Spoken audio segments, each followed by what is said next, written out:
오늘 제가 여러분들과 함께 나눌 말씀은 그리스도인의 합당한 예배인데요. 사실 주보에는 한 사람을 위한 마음이라 이렇게 나와 있는데 제가 이제 이 말씀을 계속 연구하면서 한 사람을 위한 마음은 너무 오그라든다 이런 생각이 들어서 제목을 좀 바꿨습니다. 내용에는 그 내용이 있으니까 한번 기대해 보시길 바랍니다. 로마서는 크게 두 부분으로 나누어서 이해할 수 있는데요. 1장에서 11장의 구원의 영적 원리, 그리고 12장부터 16장의 성도의 삶의 윤리, 또 단순히 말하면 이론과 실전 이 두 부분으로 1장부터 11장 그리고 12장부터 16장까지 나눌 수 있습니다. 하지만 우리 교회에서는 이 1장부터 12장, 더 좁게는 유대인의 구원을 다루고 있는 9장부터 11장을 제외하고 1장에서 8장의 내용이 가장 많이 설교되고 가르쳐지고 있습니다. 12장부터 16장에서는 주로 2장 1절부터 2절의 내용이 가장 많이 언급되고요. 오늘 저희가 읽을 본문 바로 12장 15절, 즐거워하는 자들과 함께 즐거워하고 우는 자들과 함께 울라. 이것은 구호처럼 많은 이야기가 있지만 정작 이 본문의 깊은 뜻에 대해서 설교되는 경우는 매우 드뭅니다. 오늘 저희는 12장 16장의 성도의 윤리의 서론인 12장 1절의 내용을 잠시 보고 또 13절부터 15절의 내용을 합당한 예배라는 주제로 한번 읽어보려고 합니다. 로마서 12장 1절을 함께 읽어보도록 하겠습니다. 같이 큰 소리로 읽겠습니다. 그러므로 형제들아, 내가 하나님의 모든 자비하심으로 너희를 권하노니 너희 몸을 하나님이 기뻐하시는 거룩한 산 제물로 드리라. 이는 너희가 드릴 영적 예배니라.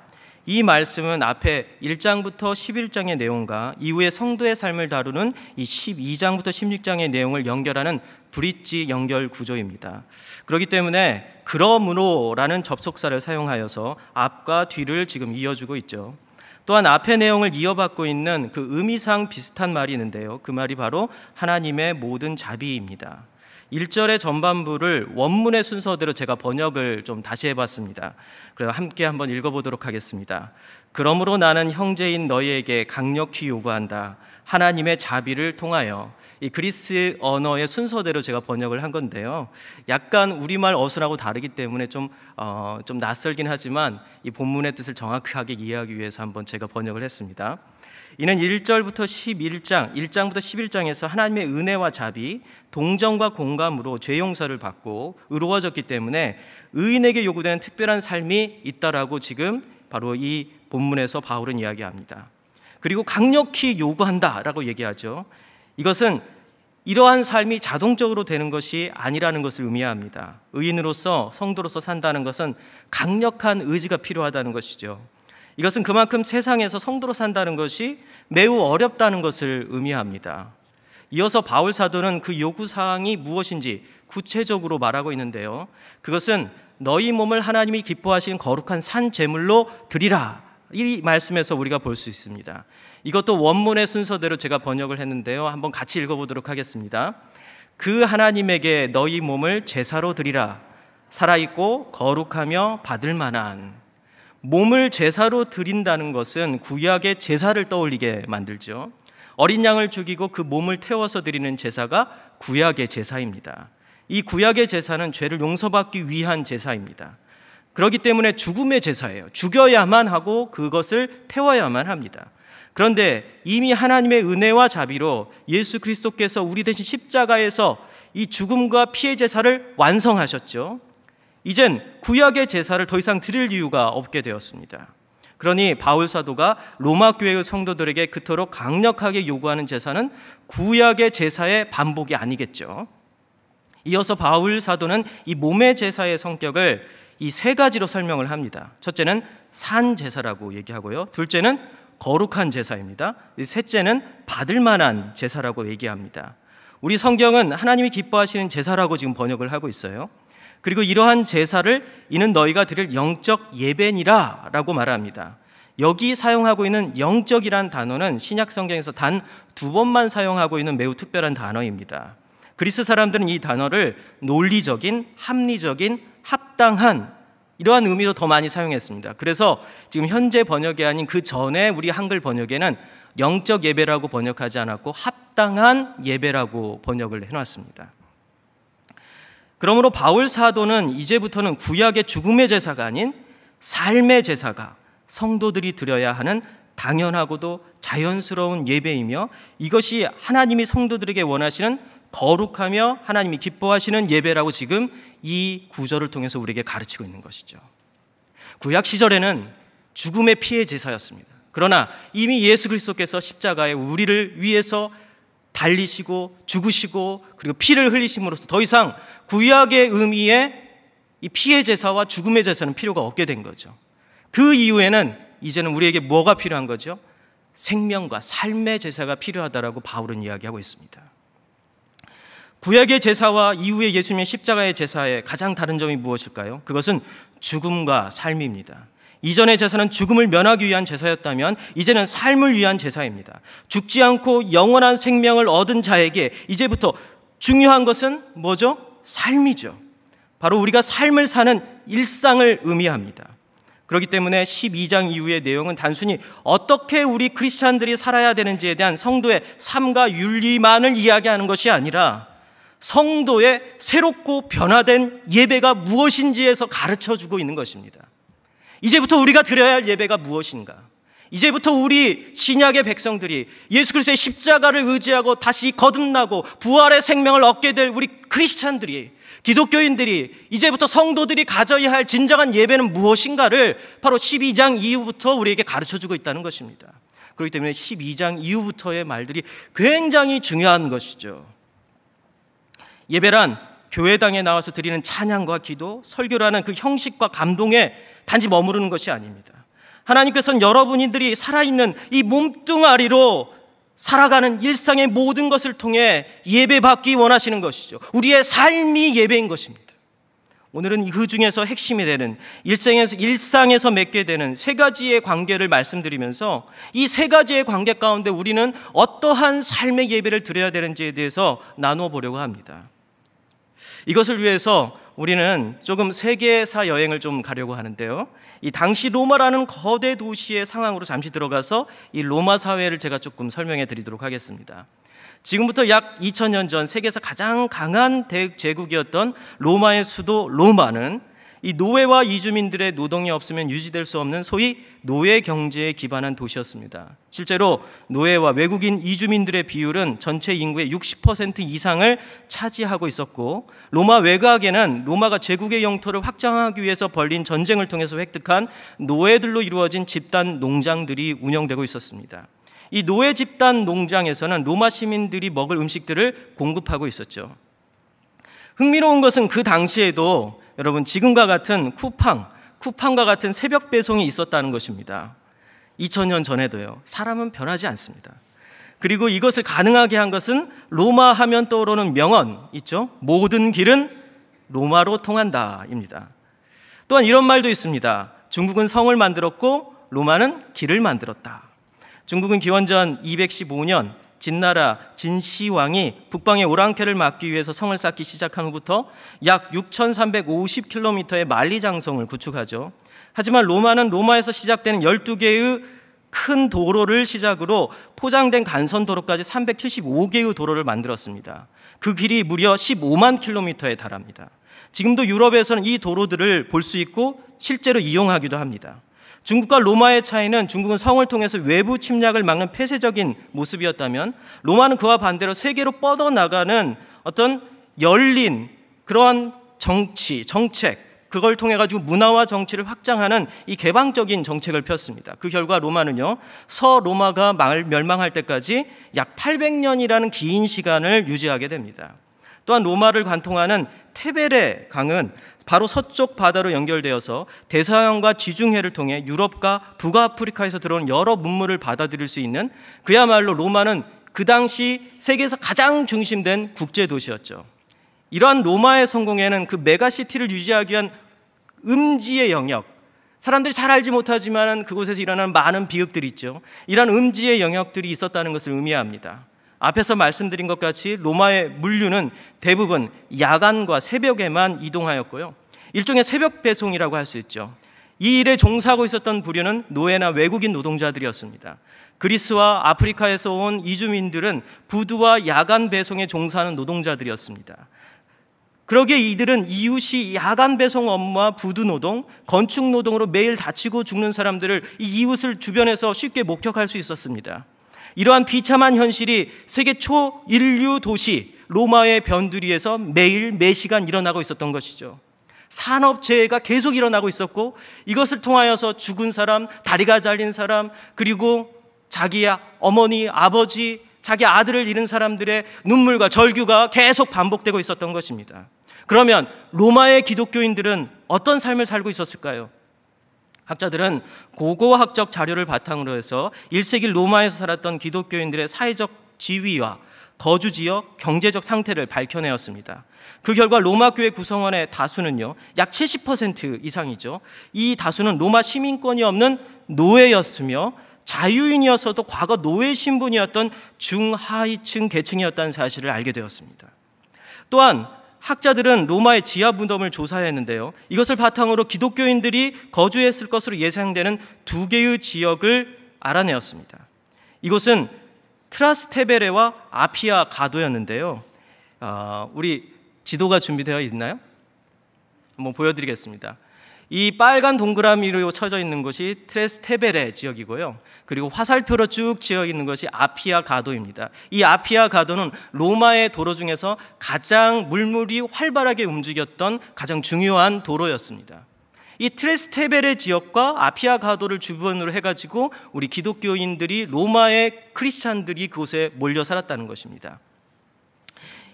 그 이유는 이들의 생업과 가까운 장소였기 때문입니다. 트라스테베레는 테베레 강과 인접하여서 부두 노동자들이 많이 거주했고, 아피아 가도는 로마의 물류가 가장 많이 이동하는, 지금으로 치면은 우리나라의 경부고속도로와 같은 곳입니다. 그렇기 때문에 운송업에 종사하는 노동자들이 이 아피아 가도 주변에 몰려 살고 있었습니다. 학자들은 이곳의 거주 환경도 조사했는데요, 이곳의 거주 환경은 현대의 뉴욕과 런던과 같은 거대 도시의 과밀한 주거 환경과 비교했을 때 인구 대비 한 명당 주거 공간이 2.5배나 좁을 정도로 굉장한 과밀한 지역이었다고 얘기합니다. 당연히 수도나 냉난방, 배수시설도 없었고, 외부의 소음도 차단할 수 없는 열악한 구조의, 지금으로 치자면 3층 규모의 아파트 구조를 가지고 있는 곳에서 로마의 기독교인들이 거주하였습니다. 학자들은 이 두 지역을 뭐라고 불렀냐면 슬럼, 빈민가라고 규정했습니다. 바울은 이런 이웃들과 어울려 살고 있는 로마 교회의 성도들에게 이렇게 당부하는데요, 우리 함께 13절부터 15절을 큰 소리로 읽어보도록 하겠습니다. 시작. 성도들의 쓸 것을 공급하며 손 대접하기를 힘쓰라. 너희를 박해하는 자를 축복하라. 축복하고 저주하지 말라. 즐거워하는 자들과 함께 즐거워하고 우는 자들과 함께 울라. 이 짧은 말씀에서 로마 교회에 살아있고 거룩하며 하나님이 기뻐하는 합당한 예배의 모습이 일상에서 접하는 세 종류의 관계를 통해 나타났습니다. 이들은 사람들을 만나는 것을 단순한 만남이라고 생각하지 않았습니다. 이들에게 만남은 예배였어요. 이들은 한 사람을 향한 마음을 담아서 진정으로 만나고, 그 만남을 통해서 이것이 바로 내가 드리는 영적인 예배다라고 생각하면서 이 예배를 드리듯 사람들을 만났고, 그리고 이 관계를 형성했다는 것입니다. 첫 번째 관계는 성도들의 쓸 것을 공급하고 손 대접하기를 힘쓰라. 바로 성도들 사이, 우리 그리스도인들 사이에서의 관계입니다. 먼저 바울은 교회 안의 성도들을 향한 마음에 대해서 명령합니다. 바울의 이 명령에 로마 교회는 수십 년이 지난 후에도 이것을 지키기 위해서 다분히 노력하고 또 노력했습니다. 그 근거가 1세기 말 로마 교회의 수장이었던 클레멘츠 목사님이 고린도 교회에 보낸 편지에 그대로 기록되어서 남아져 있습니다. 이것을 제가 여러분들을 위해서 특별히 번역해가지고 가져왔습니다. 한번 같이 읽어보도록 하겠습니다. 우리는 다른 사람들의 몸값을 지불하기 위해서 스스로 노예가 된 우리 중 많은 사람들을 알고 있습니다. 또한 많은 사람들이 스스로 노예가 되어 대가로 받은 돈으로 다른 사람들에게 음식을 공급하였습니다. 놀랍지 않나요? 로마 교회의 성도들은요, 노예로 있는 자기 교회 안에 있는, 로마 교회에 있는 성도들을 면천하기 위해서 자기 스스로가 노예가 되는 것을 마다하지 않았습니다. 또 놀랍지 않나요? 교회 안에 있는 가난하고 굶주린 사람들을 위해서 자기를 노예로 팔아서 그 돈으로 그들에게 먹을 것을 공급해 주었습니다. 이것이 로마 교회 성도들이 자기 교회는 성도들을 대하는 방식이었습니다. 왜요? 이건 예배니까요. 하나님에게 드릴 영적 예배니까요. 나를 영적인 죽음에서 회복시키고 다시 살리시고 죄로부터 해방시키시고 나를 하나님의 나라의 백성으로 봐주신, 그리고 영원한 생명을 약속해 주신 그분의 그 은혜에 보답하는 길이니까요. 바울은 말하죠. 사랑의 빛 외에는 어떠한 빛도 지지 마라.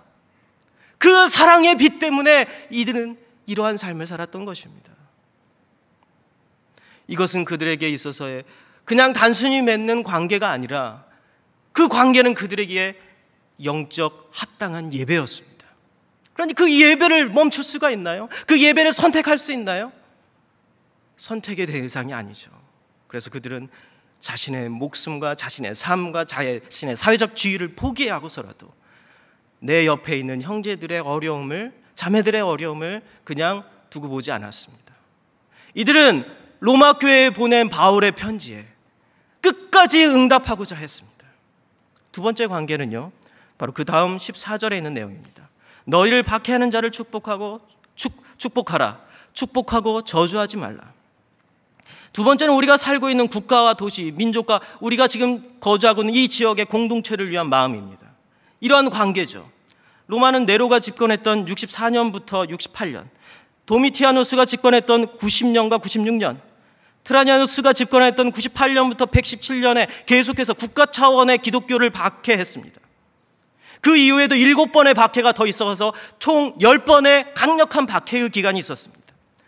또한 일반인들 사이에서는 조직적으로 기독교인들에 대한 음해와 악한 소문을 퍼뜨린 일도 있었습니다. 그런데 로마의 기독교인들은 자신의 국가와 민족을 위해 오히려 용감하고 명예롭고 의로운 행동을 하였습니다. 이것도 로마의 클라메치 목사님이 고린도 교회에 보낸 그 편지의 나머지 내용에 기록되어 있습니다. 우리 같이 읽어보겠습니다. 또 하나님의 은혜로 강해진 많은 여성들은 수많은 영육적 업적을 수행하였습니다. 축복받은 주디스는 그녀의 도시가 포위되었을 때 장로들에게 적의 주둔지로 갈 수 있도록 해달라고 허락을 구했습니다. 그리고 위험에 노출되었지만 그녀는 포위당한 자신의 나라와 백성들을 위해 숨김없는 사랑으로 적진으로 나아갔습니다. 주님은 홀로 페네스를 그 여인의 손에 넘겨주셨습니다. 남자도 아닙니다. 그 당시 플라톤과 아리스토텔레스의 문헌을 읽어보면 여자와 아이들은, 그 노예는 인간이 아닙니다. 인간이라고 나오지 않아요. 오직 자유인 남자만이 인간이고 그들만 정치할 수 있고 그들만 책임적인 존재였습니다. 그런데 이 여인이 자기의 공동체와 나라와 민족을 위한 책임감을 느낀다는 것이 말이 됩니까? 이 책임감은 도대체 어디서 오는 겁니까? 이것은 예배의식으로부터 오는 겁니다. 내가 관계 맺고 내가 함께하는 이 민족과 이 나라와 이 공동체에 대한 사랑, 그리고 나와 함께하는 이 공동체의 운명에 대한 책임감, 이것은 바로 하나님께서 그 여인에게 준, 주디스라는 여인에게 준 영적인 거룩한 부담감이고 예배의 태도였습니다. 어느 누구도 그 여인에게 이러한 행동을 할 것을 요구하지도 않았으며 기대하지도 않았겠죠. 그러나 하나님을 믿었던 주디스는 그의 삶을 들여서 자기의 민족과 백성들을 위하여서 헌신하고 민족과 백성을, 나라를 구했습니다. 저는 천안이라는 곳에 살고 있는데요, 이 천안에서도 제가 살고 있었던, 상당히 오랫동안 살고 있었던 곳이 목천입니다. 이 목천에는 여러분들이 잘 알고 있는 독립기념관이 있는데요, 이 독립기념관에서 쭉 더 가면 병천이라는 곳이 있습니다. 병천은 순 우리말로 아우네라고 부릅니다. 천이 좁아지는 지역, 바로 그것을 아우네라고 부르죠. 여러분, 아우네 하면 기억나는 사람이 있죠? 유관순 열사죠. 어제가 8.15 광복절이었습니다. 여지없이 천안 주변에는 폭죽이 터지고 그리고 행사가 만발했습니다. 그 아우네에도 여러 행사가 있었죠. 그 아우네에 가보면 유관순 열사의 가족이 있었던 바로 그 생가가 복원되어 있습니다. 그리고 그 생가 옆에 유관순 열사의 가족, 그 부모님이 지었던 교회터에 교회가 세워져 있습니다. 구한말, 대한제국 시기, 여자는 어떤 존재였을까요? 사실 여자라는 존재에게 교육을 제대로 시킨다는 것을 상상할 수 없는 시기였습니다. 그런데 한 여인이, 한 집이 예수 그리스도를 믿더니 자기의 딸을 교육을 시키고 그 딸이 예수님을 믿고 신앙을 가지고 죽어가는 그 나라를 위하여서 자신의 삶을 바칩니다. 그것은 민족 정신인가요? 아닙니다. 하나님을 향한 사랑과 그리고 자기의 회복된 자존감으로서 나는 여자이고 이 땅에서 천하고 인정받지 않는 존재일지라도 하나님 나라에서는 하나님의 귀한 형상으로 인정받는 진정한 하나님의 자녀라는 그 소명의식과 자긍심으로 이 땅을 위하여서 나아갈 수 있었던 것이죠. 이것이 바로 예배로, 삶으로 드리는, 예배 드리는 사람들의 태도입니다. 이 세 번째 관계를 한번 또 보겠습니다. 이 세 번째 15절에 있는 내용인데요. 즐거워하는 자들과 함께 즐거워하고 우는 자들과 함께 울라. 세 번째는 바로 우리 옆집에 살고 있거나 우리 아이 친구의 부모이거나 직장의 동료를 향한 관계와 마음입니다. 당시는 지금보다 거주 지역과 직업이 밀접하게 연관되어 있었습니다. 이러한 이유로 대부분 기독교인들은 가죽, 구리, 세공업 등의 수공업에 종사하고 있었고 야간에만 일하는 운송업과 부두 일 등의 이 중노동에 종사하고 있었습니다. 이것을 볼 때 당시 로마의 기독교인들은 주변에서 사고로 죽거나 다치는 사람들, 그리고 이걸로 인하여서 슬픔과 비탄에 잠긴 가족들을 자주 볼 수 있었죠. 이들 중에는 교회의 성도들도 있었겠지만 상당수는 근처 이웃이거나 내가 일하는 직장의 동료의 가족들이었을 것입니다. 고통 가운데 있는 사람들의 그 이웃으로 살아가는 로마의 기독교인들을 향해 로마에서 가장 어두침침하고 슬럼가라고 빈민가라고 욕을 얻어먹던 바로 고통과 슬픔이 가득 머물러 있었던 그 슬픔의 웅덩이 가운데 함께 살고 있었던 로마 교인들은 바로 그들과 함께 웃고 그들과 함께 울어주었습니다. 바울은 이들에게 이렇게 말하지 않았습니다. 먼저 예수 천국 불신지옥 전해라. 바울은 이렇게 얘기했습니다. 복음을 전하기 전에 이들과 함께 작은 일에 기뻐하고 이들의 슬픔에 함께 공감하고 울어주어라. 이것이 예배다. 제가 상당 기간 몸담았던 피난처란 의미의 라브리 공동체는 1950년대 초반에 스위스에서 시작한 기독교의 진리를 전하는 전도 공동체였습니다. 그곳에서 당시 2차 세계대전 이후로 교회에서 소망을 잃은 젊은이들의 그 영적 피난처로서의 역할을 많이 하였죠. 당시는 영적으로 참으로 혼탁한 시기였다고 합니다. 저를 가르쳐준 여러 외국 간사들은 그 시절을 상기하면서 영적으로 굶주린 시기였다라고 하였습니다. 당시 젊은이들은 다양한 종교와 영적 지도자들을 찾아다녔습니다. 그래서 저를 가르쳐준 간사님 중에 한 분은 과거 스님이었던 분이 계셨습니다. 스님이었는데 라브리라는 곳을 가보니까 그것도 하나의 일종의 그냥 심신수양하는 곳이라고 생각하고 스님으로서 찾아갔는데 스위스에 아주 아름다운 골짜기에 있거든요. 근데 그곳에 갔더니 그곳에서 예수님을 만나고 스님을 그만두고 그런데 머리는 항상 빡빡이로 다니셨습니다.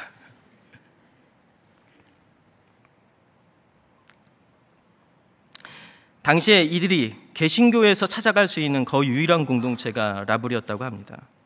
이곳을 설립한 미국인 목사 부부인 프란시 셰퍼 목사와 그의 아내 이디스 셰퍼는 젊은 목사 부부였을 때 미국의 세인트루이스에서 목회할 기회가 있었습니다.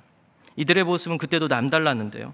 셰퍼 목사는 사실 20세기 서양을 대표하는 기독교 사상가입니다. 이디스는 이와는 좀 다른 형태의 탁월함을 가지고 있었는데요. 오늘 소개한 12장 1절에 하나님의 모든 자비라고 했을 때 이 자비의 뜻은요, 이 동정, 동감, 공감에 더 가까운 뜻입니다. 이 이디스는 이러한 하나님의 공감 능력이 탁월한 사람이었던 것 같습니다. 30대 젊은 목사 가정으로 세인트루이스에서 한 교회를 섬길 때 이디스의 집 앞에는 거지들이 종종 찾아왔다고 합니다. 그때마다 이디스는 집의 문을 열고 거지를 이 가족이 사용하는 식탁에 초대했습니다. 식탁 위에 오늘 저녁 가족을 위해 다려놓은 이 주름 하나 없는 식탁보를 깔고요, 그 위에 정원에서 꺾은 꽃 한 송이를 꽃병에 꽂았다고 합니다. 그리고 가족이 먹는 접시와 포크를 세팅하여서 간소하지만 정갈한 음식을 이 거지에게 대접했다고 합니다. 그런 그녀의 모습을 보고 사람들은 이해할 수 없어 했습니다. 그리고 이렇게 질문했죠. 그냥 문 앞에 먹을 것을 주면 되지 그렇게까지 할 필요가 있나요? 그때마다 이디스는 이렇게 답했다고 합니다. 저 사람도 하나님의 형상을 가진 사람입니다. 누구든 사람다운 대접을 받을 권리가 있습니다. 사람은 동물이 아니잖아요. 먹을 것을 던져주고 그것을 받아 먹으라고 할 그런 존재가 아니잖아요. 우리는 그것을 잊어버릴 때가 많습니다. 그래서 그런지 제가 세계에 있는 모든 나부리들을 둘러봤을 때 어느 집이든 그들의 식탁에는 식탁보와 정원에서 딴 꽃 한 송이가 항상 있었습니다. 저도 이 공동체에서 거의 10년가량 일했는데 그곳에서 일하면서 거의 셰프가 됐는데요. 제가 대접했던 모든 식탁에는 이와 같이 우리의 전통과 같이 식탁보와 그리고 한 송이 꽃이 놓여 있었습니다. 말씀을 맺죠. 우리의 영적이고 합당한 예배란 무엇인가요? 죄를 용서받고 인간이 피할 수 없는 영원한 죽음의 형벌을 피하는 것이 목적이었던 구약의 제사인가요? 아니면 우리를 위해 자신의 유일한 아들 성자 예수님을 십자가에 매달아 죽게 하여 영원히 죄와 사망에서 해방시킨 하나님의 은혜를 받고 이제는 살아있는 제사로 우리의 거룩하고 하나님의 기뻐하시는 삶을 사는 것이 영적이고 합당한 예배인가요? 오늘 우리의 예배는 어디에 머물고 있나요? 오늘날 현대교회가 드리는 예배는 마치 구약의 제사와 같이 보일 때가 많습니다. 매번 우리는 예수님을 십자가에 매달고 이것을 통해서 이제 우리 죄가 용서받았다는 안도의 숨을 들이키면서 그 카타르시스와 종교적인 어떤 느낌을 가지고 그것이 은혜라고 이야기하면서 집으로 돌아가는 옛 예배, 구약의 제사적 예배에 머물고 있지는 않습니까? 이런 일을 반복하는 것은 우리가 하나님의 은혜의 깊이와 능력을 의심하는 거나 다름이 없습니다. 사실 살아있고 거룩하며 하나님이 받으실 만한 예배를 드리는 것은 쉬운 일이 아니죠. 바울이 그토록 강하게 강조하고 강조하는 것을 보면 알 수 있습니다. 그럼에도 불구하고 우리는 바울이 예배에 수식하고 있는 영적이고 합당한 예배라는 이 형용사에 집중할 필요가 있습니다. 우리가 선택할 수 있는 그 어떤 다른 예배란 없다라는 의미이기 때문입니다. 이것이 영적이고 당연하고 합당한 예배다. 오직 삶으로 드리는 예배 외에는 다른 예배는 없다는 것이죠. 그러기에 1세기 로마 교회의 성도들은 성도들 안에서 또한 자신이 속한 로마라는 도시와 국가 안에서 마지막으로 자신이 매일 만나는 사람, 일터와 학교와 이웃과 그리고 여러분들이 주변에서 만나는 모든 사람들 사이에서 전심으로 하나님을 예배하였던 것입니다. 분당 우리 교회의 표어가 무엇이죠? 우리 함께 한번 읽어볼까요? 한번 띄워주시죠. 함께 큰 소리로 한번 읽어봅시다. 시작. 함께 울고 함께 웃는 분당 우리 교회. 맞죠? 여러분, 이 말의 무게를 결코 잊지 마시길 바랍니다. 우리 함께 기도합시다.